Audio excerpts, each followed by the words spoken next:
ఇంత పెద్ద సంఖ్యలో ఆంధ్రప్రదేశ్లో మావోయిస్టులు పట్టుబడ్డారు అంటే అది దేనికి సంకేతం?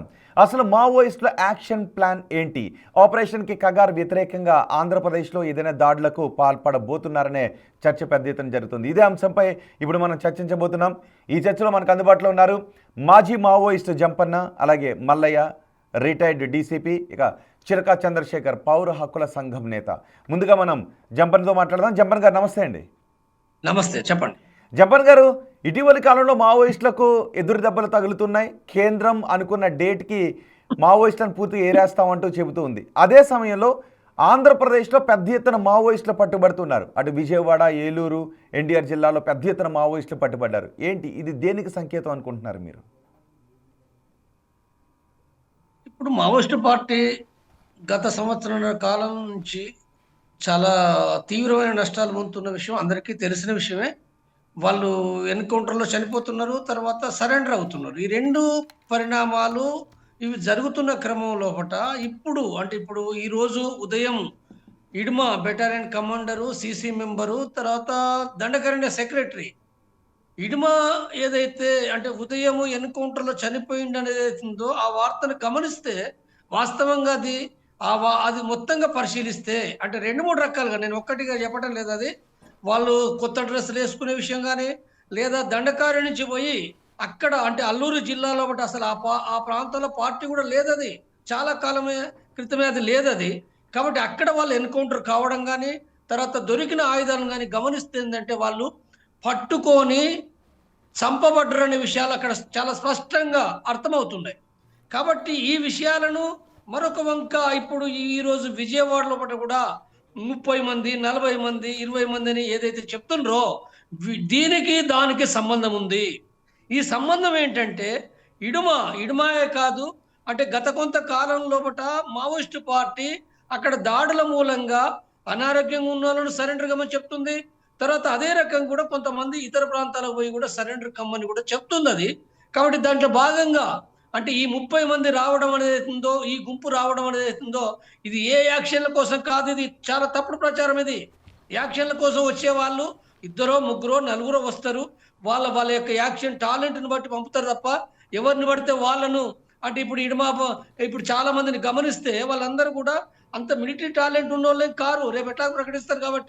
కాబట్టి ఈ మొత్తంలో గమనిస్తే ఏంటంటే వాళ్ళు సెటిల్ కావడానికి ఒక 6 నెలలు, ఒక సంవత్సరం కనీసం కొత్త ఇతర ప్రాంతాల పట బతకాలి, ఆ తర్వాత ఆలోచించుకుందాం అనే పద్ధతిలో పట వాళ్ళు వచ్చిండ్రు. వాళ్ళు అలా అనుకుంటే అక్కడ ఆయుధాలు కూడా, జంపన్ గారు, మరి వాళ్ళ దగ్గర భారీగా ఆయుధాలు కూడా దొరికాయి. అప్పుడు ఆంధ్రప్రదేశ్నే ఎందుకు సేఫ్ జోన్గా ఎంచుకున్నట్టు? వాళ్ళు అది కాదండి. ఇప్పుడు డీకే నుంచి అక్కడ సభ్యులు వేరు వేరు ప్రాంతాలకు వెళ్ళిపోతారు. అది తెలంగాణకు రావచ్చు, ఆంధ్రకు రావచ్చు, తమిళనాడు పోవచ్చు, ఎక్కడికైనా ఎక్కడో అక్కడ పోయి సెటిల్ కావాలి. కాబట్టి వాళ్ళు ఆంధ్రకు పోయినరు. వాళ్ళు ఆంధ్రకు పోయి ఇతర ప్రాంతాలకు కూడా పోలేదని కూడా మనమేం చెప్పలేము మనం. కాబట్టి ఆ ప్రాంతాలకు పోయిన వాళ్ళు ఎవరైతుండ్రో ఇప్పుడు వస్తున్న అవి కూడా 4 జిల్లాల్లో కూడా పోయి సెటిల్ అయినరు. వాళ్ళు సెటిల్ అయితే ఏదో ఒక రకంగా సమాచారం తీసుకొని అంటే వాళ్ళు సెటిల్ కావడం గత 10-15 రోజుల నుండే వాళ్ళు వేరు వేరు ప్రాంతాల్లో కూడా సెటిల్ అవుతున్న విషయాలు పోలీసు ఇంటెలిజెన్స్ వాళ్ళకు తెలిసింది. అది ఏపీ ఇంటెలిజెన్స్ వాళ్ళకు తెలిసింది, తెలంగాణ ఇంటెలిజెన్స్ వాళ్ళకు తెలిసింది, ఛత్తీస్గఢ్ వాళ్ళకు తెలిసింది. వీటి ఆధారంగా వాళ్ళు మొత్తంగా కూడా ఈ ఇంటెలిజెన్స్ ఈ రకంగా చేయడం మూలంగా ఏంటంటే వాళ్ళు దొరికిండ్రు. బహుశా ఇడుమ గత 2 రోజుల క్రితమే దొరికుంటాడు. మిగిలిన వాళ్ళు కొంతమంది ముందే దొరికుంటారు. కాబట్టి ఈ క్రమంలో ఒకటి చేయనంత అర్థమై వాళ్ళని పట్టుకొని వీళ్ళని చంపేసారు. వాళ్ళు ఇప్పుడు అదుపులో ఉన్నారు. ఒకవేళ పోలీసులు అలాగే చేశారు, ఫేక్ ఎన్కౌంటర్లు హెడ్మా విషయంలో చేశారు అని అనుకుంటే, మిగిలిన మావోయిస్టుల విషయంలో కూడా పోలీసులు అలాగే చేసి ఉండేవారు కదా. కానీ ఇక్కడ ఆపరేషన్ నిర్వహించి ఎందుకు వీళ్ళ ప్రాణాలతోనే పట్టుకున్నారు, ఆయుధాలతోనే పట్టుకున్నారు? అంటే వాళ్ళు అంటే రేపు ఎట్లాగా అర్థమవుతుంది. ఇప్పుడు ప్రాణాలతో పట్టుకున్నారని అంటే ప్రాణాలతో పట్టుకున్నారు కాబట్టి వీళ్ళందరూ ఒకే కాడ దొరికిండ్రు అనేది అబద్ధం. అది ఎవరు ఒక కాడ ఉండరు. వాళ్ళు ఒక కాడ ఉంటారనేది ఒక గుంపుగా 30 మంది, 20 మంది ఏం లేరు. ఎవరికి అర్థమైన పద్ధతిలో ఉంటే 4, 3, 5 సెటిల్ చేస్తారు వాళ్ళు. కాబట్టి ఈ సెటిల్మెంట్ క్రమం లోపట అంటే బెటాలియన్ నుంచి దండకారి నుంచి బయటకు వచ్చేటప్పుడు చాలా మందికి ఈ విషయాలు అర్థమవుతాయి. ఎప్పుడైతే ఎవరైతే మధ్యవర్తులు ఉన్నారో లేకపోతే కొంతమంది గ్రామస్తులు కూడా అందులో ఇన్ఫార్మర్లు కూడా ఉంటారు కాబట్టి వీళ్ళు బయటికి వెళ్ళేటప్పుడు డీకే నుంచి ఎక్కడో కాంచి బస్సో జీవో ఎక్కిపోవాలి కదా. కాబట్టి అక్కడ అర్థమవుతుంది. తర్వాత వీళ్ళు పోయి సెటిల్ అయి ఉన్న తర్వాత వీళ్ళకి ఏం తెలుసు? అంటే అన్ని పట్టాలు ఆయుధాలు ఎంత- పేలుడు సామాగ్రి తీసుకొని సాధారణ పౌర రవాణా మాధ్యమాల్లో వెళ్ళలేరు. సో ఏదైనా సొంత వాహనాలు మాట్లాడుకుని అక్కడికి రావాలి. ఎందుకంటే వాళ్ళు ఉన్న బిల్డింగుల్లో తుపాకులను కూడా పెద్ద ఎత్తున స్వాధీనం చేసుకున్నారు కదా. లేదండి, తుపాకులు ఏం లేవండి, తప్పండి. తుపాకులు అనేది వాళ్ళు వాళ్ళు వాళ్ళ వాళ్ళు అవన్నీ చూపించలేరు. చూపించినా పేరు చూపిస్తారు తప్ప వాళ్ళ తుపాకులు ఏం లేవు. ఎవరన్నా బయటకు వచ్చిన వాళ్ళు తుపాకులు పట్టుకొచ్చుకుంటారా, డైరీలు పట్టుకొచ్చుకుంటారా, బాంబులు పట్టుకొచ్చుకుంటారా? తప్పు కదండి అది. అది ఎట్టి పరిస్థితుల్లోనూ కూడా ఏంటంటే జరగదు. ప్రజలకు తెలియదు కానీ వాళ్ళు ఎట్టి పరిస్థితుల్లోనూ బాంబులు దేరు, తుపాకులు దేరు. ఉమ్. యాక్షన్ చేయాలనుకుంటే ఇద్దరో ముగ్గురు, అది వేరే విషయం అది. కానీ ఇంత ఇంత సంఖ్యలో పట వాళ్ళు సాధారణమైన సభ్యులు వచ్చిన వాళ్ళు వాళ్ళని పట్టుకొని ఏంటంటే తుపాకులు ఉన్నాయి, బాంబులు ఉన్నాయి అని చెప్పడం అది మరో కట్టు తప్ప ఇంకోటి ఏం లేదు అది. కానీ ఇప్పటికే మావోయిస్టులకు ఎదురు దెబ్బలు తగులుతున్న నేపథ్యంలో ఎన్కౌంటర్లు అటు ఆపరేషన్ కగార్కి వ్యతిరేకంగా బీజేపీని టార్గెట్ చేశారు. బీజేపీ నేతలకు కూడా వార్నింగ్స్ పంపిన సందర్భాలు ఉన్నాయి. సో ఇప్పుడు బీజేపీ ఆంధ్రప్రదేశ్లో పాలకపక్షంలో భాగస్వామిగా ఉంది కాబట్టి ఆంధ్రప్రదేశ్లో దేనికో ప్లాన్ చేశారు అనే ఒక చర్చ నడుస్తోంది. లేదు, ఇప్పుడు ఇప్పుడు ఆ వార్తలు కూడా నేను గతంలో బట్టి వీటిని ఖండించిన. అవన్నీ ఫేక్ వార్తలు, ఫేక్ బెదిరింపులు. రఘునందన్ రావు కానీ వేరే వాళ్ళకి కానీ ఆ బెదిరింపులు ఏవైతున్నాయో అవన్నీ కూడా ఫేక్ బెదిరింపులే తప్ప మావోయిస్టు బెదిరించినవి కావవి. కాబట్టి ఇప్పుడు ఇప్పుడు ఇప్పుడు ఎన్కౌంటర్ కు మద్దతుగా ఇవన్నీ సృష్టించడం తప్ప ఏం లేదల్లా. యాక్చువల్ గా ఇది పట్టుకొని చంపినట్టు చాలా స్పష్టంగా అర్థమవుతుంది. ఇటు మనం ఆరుగురిని పట్టుకొని చంపిన దానికి మద్దతుగా ఇవన్నీ చెప్పడం తప్ప మరొకటి కాదు అది. కానీ అక్కడ ఆపరేషన్ విజువల్స్ను కూడా లైవ్లో చిత్రీకరించారు. ఆ వీడియోను కూడా రిలీజ్ చేశారు. సో అటు ఏలూరులో కేంద్ర మంత్రి నియోజకవర్గానికి అతి సమీపంగా ఉన్నటువంటి ప్రాంతం అది. ఆపరేషన్ విజువల్ అంటే బిల్డింగ్ చూపించు, వాళ్ళు ఏం చూపించానండి? బిల్డింగ్ చూపించారు, అంతమంది వాళ్ళని అదుపులోకి తీసుకున్నారు. వేరు వేరు ప్రాంతాల్లో ఏదో ఒక బిల్డింగ్ చూపించారు. ఆ బిల్డింగ్ లో కిరాయికి వెళ్ళినారు, ఎంతమంది ఉన్నారు ఇదంతా కూడా అంటే వార్తల్లో పట ఒకే కాడ 30 మంది ఉన్నారు కథనాలు తప్ప ఏం లేదల్లా. ఉంటే 4-5 ఉండొచ్చు, వేరు వేరు ప్రాంతాల్లో ఉంటారు, ఒకే కాడ వాళ్ళు ఉండరు. వాళ్ళు అంటే ఒకే దగ్గర ఉన్నారు అంటే దాని అర్థం ఏంటి? ఒకే దగ్గర అంతమంది ఉన్నారు అంటే దాని అర్థం ఏంటి? ఒకే దగ్గర ఉన్నారంటే కూడా ఏంటంటే బతకడానికి సంబంధించింది కదా. వాళ్ళు వాళ్ళు వచ్చి సెటిల్ కావడానికి, ఇప్పుడు వచ్చి మళ్ళీ అక్కడి నుంచి వాళ్ళు వెళ్ళిపోవాలి కదా. వాళ్ళు ఎక్కడికి వెళ్ళిపోవడానికి ఏందో ఇంకా వెంటనే కాదు కదా. ఇప్పుడు వచ్చి వాళ్ళు 10 రోజుల క్రితం 15 రోజుల క్రితం వచ్చిండ్రు. వాళ్ళు ఒకరు వెనుకొకరు వస్తుండ్రు. వచ్చిన తర్వాత మళ్ళీ వేరు వేరు ప్రాంతాల్లో పోయి ఏదో ఒక్కడ బతకాలి కదా. రోజు కూలిగా బతకాలి, వాళ్ళు రోజు కూలిగా బతకాలి. వాళ్ళు ఏంటంటే లొంగిపోవడానికి సిద్ధంగా లేరు. వాళ్ళు లొంగిపోవడానికి సిద్ధంగా లేరు కాబట్టి కనీసం 6 నెలలు, సంవత్సరం బతకడం కోసం మాత్రమే వాళ్ళు వచ్చింది తప్ప మరొకటి ఏమీ కాదు. నేను 100% చెప్పగలుగుతా. అది చాలా తప్పది. వాళ్ళ బాంబులు, తుపాకులు అనేది ఉందో ఆ రకంగా ప్రచారం అది కరెక్ట్ కాదు అది. అంటే లొంగిపోవడానికి ఇష్టం లేని మావోయిస్ట్ సభ్యులు తాత్కాలికంగా తలదాచుకోవటానికి వచ్చినటువంటి సందర్భంలో దొరికినటువంటి ఘటన అని మీరు అంటారు, రైట్? అవునండి. ఓకే. చిలకా చంద్రశేఖర్ ఉన్నారు, పౌర హక్కుల సంఘం నేత. పౌర హక్కుల సంఘం నేత చిలకా చంద్రశేఖర్తో కూడా మనం మాట్లాడదాం. చంద్రశేఖర్ గారు నమస్తే అండి. నమస్తే.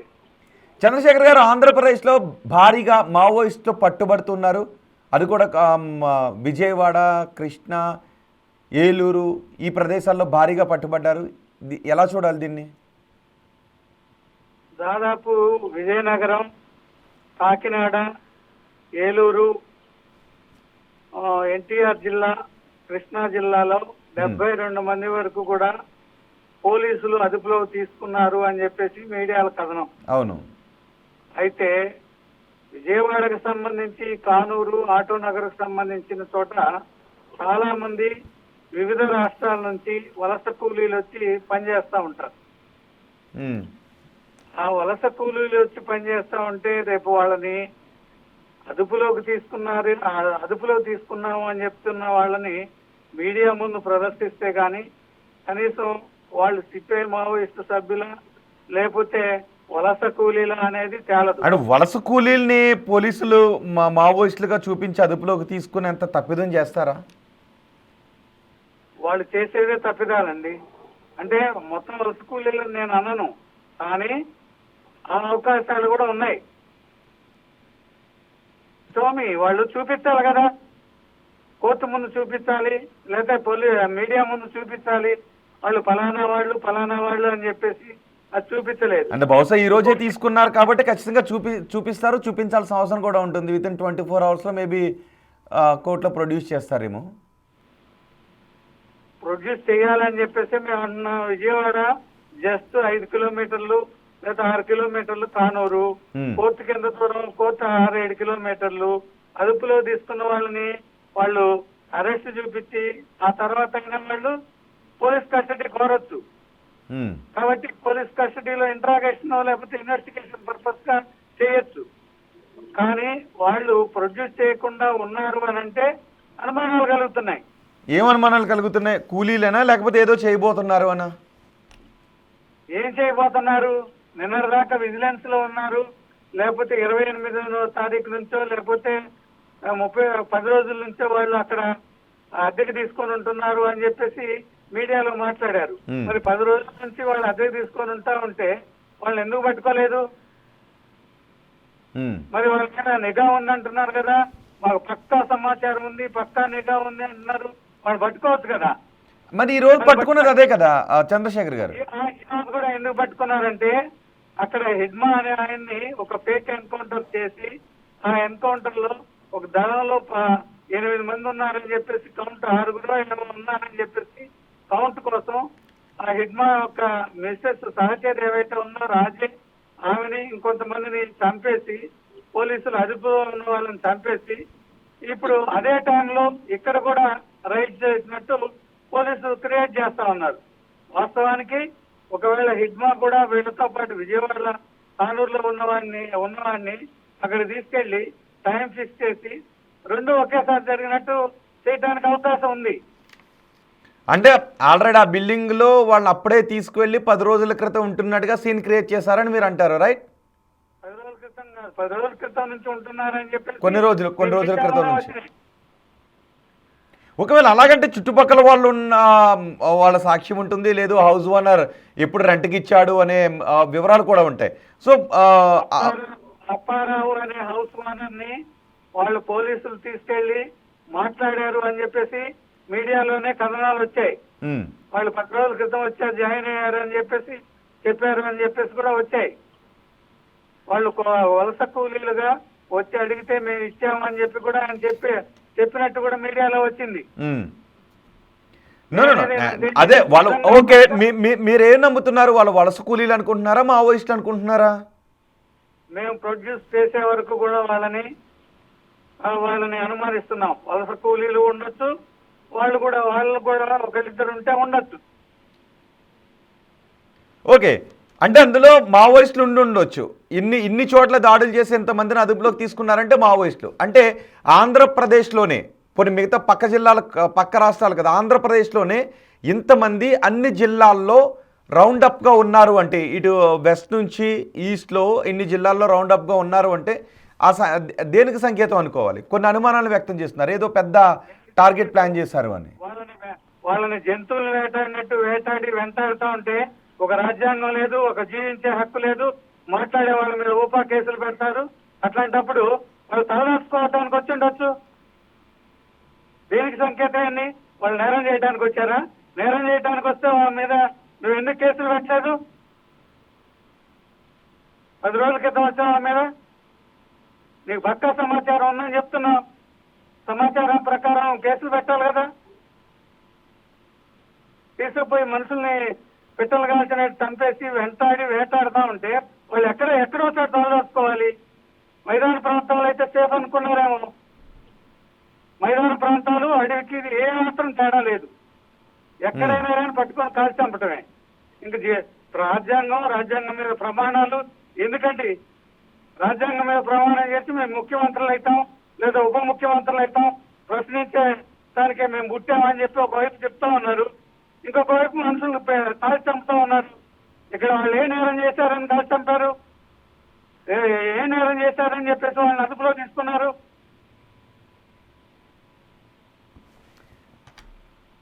వాళ్ళ దగ్గర ఆయుధాలు కూడా మీరు అన్నట్టు కొన్ని చట్టాల కింద పెట్టారు, మావోయిస్టులపై నిషేధం విధిస్తున్నామని అన్నారు. కేంద్రం ఒక డెడ్ లైన్ కూడా విధించింది, లొంగిపోయిన మావోయిస్టులకు పునరావాసం కల్పిస్తామని.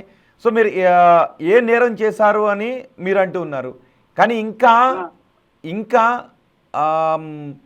మావోయిస్టులు ఈ రకమైనటువంటి సిద్ధాంతాలతో ఉండాల్సినటువంటి అవసరం ఉంది అని మీరు అనుకుంటున్నారా?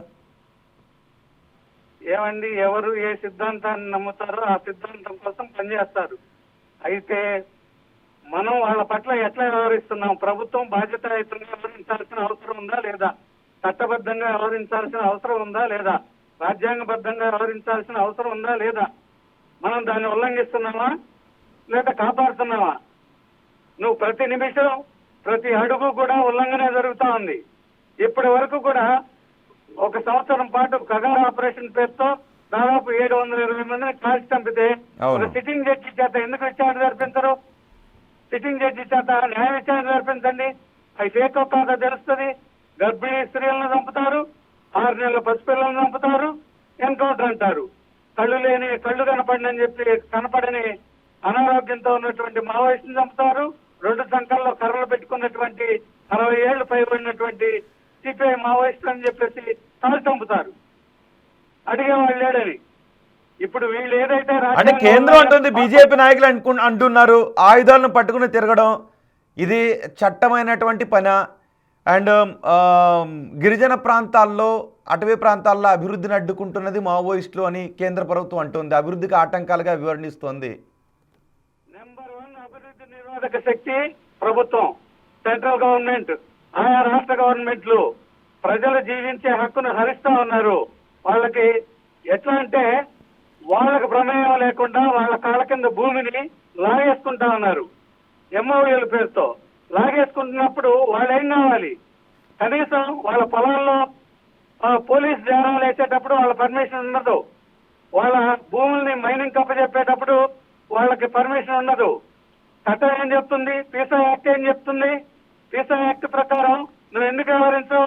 గ్రామ కమిటీ యొక్క పర్మిషన్ లేకుండా, ఆమోదం లేకుండా ఏ భూమిని తీసుకోవడానికి వీల్లేదు, ఏ పరిశ్రమని తీసుకోవడానికి వీల్లేదు. మరి ఈ ఎవరు ఉల్లంఘనకు పాల్పడుతున్నారు? ప్రభుత్వం ఉల్లంఘనకు పాల్పడుతుంది. కార్పొరేట్ కంపెనీలకి అప్పచెప్పడానికేనా? ఓకే చంద్రశేఖర్ గారు, చంద్రశేఖర్ గారు ఒక్క నిమిషం. జంపన్ గారు కూడా ఉన్నారు. జంపన్ గారు, చంద్రశేఖర్ గారు అంటున్నారు బహుశా వీళ్ళందరూ వలస కూలీలు అయ్యి ఉండొచ్చు, వలస కూలీల్లో 2-3 ఉండొచ్చు. సో వాళ్ళని తీసుకువెళ్ళడం, అరెస్ట్ చేయడం అనేది కరెక్ట్ కాదు అనే అభిప్రాయాన్ని వ్యక్తం చేస్తున్నారు. ఒక అవకాశము చంద్రశేఖర్ అన్నట్టుగా వలస కూలీలు కూడా ఉండొచ్చు, ఉండరు అని నేనేం చెప్పను. కానీ ఇంకొక అవకాశం కూడా మావోయిస్టు పార్టీ చెప్తున్న దాని ప్రకారంగా 2024 నవంబర్లో వాళ్ళు చాలా స్పష్టంగా చెప్పిన విషయం ఏంటంటే, వాళ్ళ సర్కులర్లో కొంతమంది అనారోగ్యంగా వయసు పెద్దోళ్ళు వాళ్ళు సరెండర్ అయితే సరెండర్ కావచ్చు అని కూడా వాళ్ళు సర్కులర్ రాసుకున్నారు, చెప్తున్నారు. రెండో విషయం కూడా, సాధ్యం కాని వాళ్ళు ఎవరైనా ఇతర రాష్ట్రాలకు పోయి సెటిల్ కావచ్చు అనే విషయాలు కూడా వాళ్ళు చెప్పిండ్రు. వాళ్ళు దాంట్లో భాగంగా సిసి మెంబర్లైన సత్యనారాయణ రెడ్డి, మరో సిసి మెంబర్ రామచంద్రారెడ్డి ఇద్దరు కూడా రాయపూర్, బిలాస్పూర్ లో కూడా సెటిల్ అయ్యి అక్కడ అరెస్ట్ అయ్యి బూటకపు ఎన్కౌంటర్ గురైన విషయాలు కూడా చాలా స్పష్టమైన ఆధారాలు ఉన్నాయి. తర్వాత మరొక వంక నేను గమనించినప్పుడు, అంటే ఒక అవకాశం ఏంటంటే, వీళ్ళు ఇడుమా కానీ వీళ్ళు కానీ, అంటే ఇప్పుడు దండకారణల బట్టి కూడా ప్రజలు చర్చించుకుంటున్న వార్తలు కూడా బయటకు వస్తున్నాయి కొన్ని. అంటే గొల్లపల్లి ప్రాంతము, అంటే తెలంగాణ బార్డర్ ఖమ్మం ప్రాంతం నుంచి కొంతమంది ఇడుమాగి వీళ్ళు ఇట్లా గత 10 రోజుల క్రితమే ఆ ప్రాంతానికి పోవడం అంటే సాధారణంగా వాళ్ళు అక్కడికి పోరాది. కాబట్టి అది పోయినరు అని అంటే ఏంటంటే, ఇప్పుడు దానికి తర్వాత ఎన్కౌంటర్ కూడా ఉందంటే చాలా స్పష్టంగా, నేను స్పష్టంగా చెప్తున్న విషయం ఏంటంటే, ఎన్కౌంటర్ గమనిస్తే దాంట్లో ఎలాంటి కూడా, అంటే వాళ్ళు కొత్త బట్టలు వేసుకొని ఉండడం కానీ, లేదా ఒక దూర ప్రాంతము ఆర్గనైజేషన్ లేని ప్రాంతంలో పట అసలు ఆంధ్ర ప్రాంతానికి వీళ్ళు పోవడం కానీ, ఈ పరిస్థితులు పోవడం అనేది ఉందో అది పోలీస్ కంట్రోలింగ్ ఉన్న ప్రాంతానికి పోవడం కూడా అది అనుమానమే. అది మాత్రమే కాదు, పోలీస్ కంట్రోలింగ్ ఉన్న ప్రాంతానికి, బీజేపీ మిత్రపక్షంగా ఉన్న రాష్ట్ర ప్రాంతానికి పోవడం దేనికి సంకేతం? నేనేమంటున్నంటే, అల్లూరు జిల్లా ఫస్ట్ నేను ఇడుమా ఎన్కౌంటర్ చెప్తున్నా. నేను ఇడుమా ఎన్కౌంటర్ ఏదైతే ఉందో వీళ్ళు ఇది బూటకు ఎన్కౌంటరు. వీళ్ళ కాడ దొరికిన ఆయుధాలు కూడా వాస్తవంగా బెటాలియన్ కమాండర్ ఆయనే. బెటాలియన్ కమాండర్ అనుకుంటే కనీసము ఆ సంఖ్య ఉంటది కదా! బలమైన సంఖ్య ఉంటది. మంచి ఆయుధాలు కలిగినోళ్ళు ఉంటారు. మరి ఇప్పుడు ఏమీ లేకుండా అక్కడ దొరికినయి ఏం ఆయుధాలు దొరికినాయి? ఓ రివాల్వరు, ఓ పిస్టలు, ఓ పనికిరాని 12 బోరు. పేరుకు 2 ఏకేలు చెప్పిండ్రు. అవేంటి అండి? అదంతా గూడా అసలు అదొక కట్టుకథలా కనబడుతుంది. అసలు ఆ ప్రాంతానికి అల్లూరు జిల్లాకు పోనే పోడు. నదులు దాటాలే, రోడ్డు దాటాలే. తనకేమి తెలవది. తనకే కాదు అన్నున్నోళ్ళకి అదే ఎవరికి తెలవది. ఆ నేపథ్యంలోనే మీరన్న డౌట్లతో పాటు ఇటు ఈ డౌట్లు కూడా వస్తున్నాయి. ఆంధ్ర అవును. ప్రాంతంలోకి హెడ్మా వెళ్ళడం, ఆంధ్ర ప్రాంతంలో ఇంతమంది పదుల ఆయన సంఖ్యలో. వెళ్ళడం అంటే ఇప్పుడు నేనేమంటున్నంటే, ఇప్పుడు నేను ఇంతకుముందు ఫస్ట్ చెప్పినట్టుగా వాళ్ళక్కడ ఆ దాడులు ఎదుర్కొంటుర్రు. దక్షిణ బస్తర్ లోపట కూడా కంటిన్యూ ఆపరేషన్ జరుగుతున్నాయి. కాబట్టి ఈ పరిస్థితి లోపట ఇది సాధ్యం కాదన్న దాంతోటి కొంతకాలము వాళ్ళు వేరే ప్రాంతాల్లో సెటిల్ కావాలని వాళ్ళు నిర్ణయించుకున్నారు. అంటే ఆంధ్రప్రదేశ్ వాస్తవం ఎందుకు అలా నేను సెటిల్ కావడానికి సేఫ్ జోన్ అని ఆంధ్రప్రదేశ్ చెప్పేది ఎందుకు అని వినండి. అనుకుని ఉండొచ్చు. చెప్పేది వినండి. ఒకటి వినండి. ఆంధ్రప్రదేశ్‌లో సెటిల్ అయ్యిండ్రనేది కూడా ఏమీ లేదు. ఇప్పుడు వాళ్ళు దొరికింది ఆంధ్రలో దొరికిండ్రు. వాళ్ళు ఎప్పుడు బయలుదేరిండ్రు? దాదాపు 26, 28 అంటే అక్టోబర్ 28 వరకు కూడా దండకరణలో ఉన్నారు వాళ్ళు. ఆ తర్వాత వారం 10 రోజుల నుంచి అంటే ఒక కాడ నుంచి ఒక కాడికి పోవడం ఉంటది. వేరు వేరు పద్ధతుల బట్టి ఈ సెటిల్మెంట్ అంతా కూడా ఇప్పుడు ఆ వచ్చినోళ్ళకి కూడా ఏమీ తెలవది. పట్టణం తెలవది, రైలు తెలవది, బస్సు తెలవది.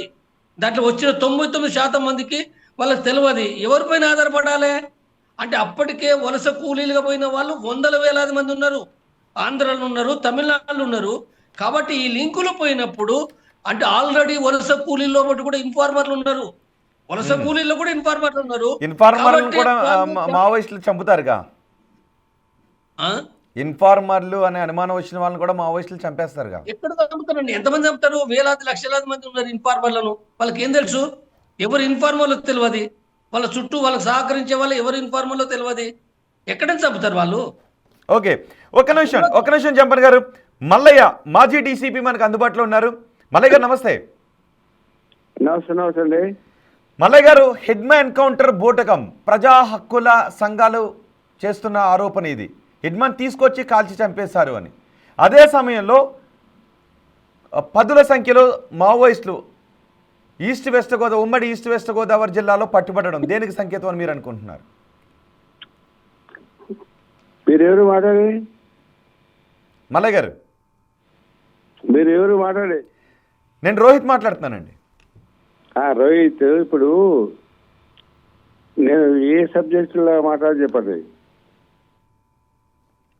ఆంధ్రప్రదేశ్లో ఇంతమంది మావోయిస్టులు పట్టుబడ్డారు అని పోలీసులు చెప్తున్నారు, కానీ అంతమంది కాదు అని జంపన్న చంద్రశేఖర్ అంటున్నారు. ఓకే, అంతమంది అవునా కాదనేది చూద్దాం. కానీ ఇంతమంది మావోయిస్టులు ఆంధ్ర ప్రాంతంలో పట్టుబడ్డారు అంటే అది దేనికి సంకేతం అనుకుంటున్నారు ఒక మాజీ పోలీస్ అధికారిగా? ఇప్పుడు ఇది మేము దేవుల కొడుకులం కాదు, మేము దేవులం కాదు. ఇన్ఫర్మేషన్ ఏడికెళ్ళి వస్తుందో ఆడికెళ్ళి దాన్ని బట్టి చేస్తున్నారు. సరే, జరిగింది. దానికోసము ఎప్పుడైనా ఎవరైనా కూడా లోపలికెళ్ళి ఇన్ఫర్మేషన్ వస్తేనే మేము దేవులం. దానికి గట్టి పట్టుదలతోని ఉన్నప్పుడే మేము అది ఉంటుంది.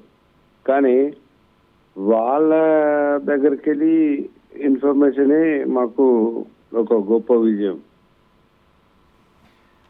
అంటే మావోయిస్టులు కొద్ది రోజులు తలదాచుకొని మళ్ళీ దండకారణ్యంలోకి వెళ్ళాలి అన్న ఉద్దేశంతో ఆపరేషన్ కగార్, లేదంటే కొంతమంది లొంగిపోవడం, ఎన్కౌంటర్లు, ఇవన్నీ నేపథ్యంలో మావోయిస్టులు బతకటానికి కొంతకాలం తలదాచుకోవడానికి అక్కడికి వచ్చి ఉన్నారనుకోవాలా, లేదు ఏదైనా ఒక పెద్ద టార్గెట్ని ప్లాన్ చేశారు అనుకోవటానికి అవకాశం ఉంటుందా? ఇప్పుడు బయటప్పుడు నేను ఏంటంటే మేము దేవుళ్ళం కాదు. మాకు వాళ్ళ దగ్గరికి వెళ్ళి వచ్చిన ఇన్ఫర్మేషన్ తోనే మేము సక్సెస్ అవుతాం. దానికి ఇక మీరు అర్థం చేసుకుంది, దేవుడు వాళ్ళకు సాధిస్తాడు, మనకి ఇస్తాడు.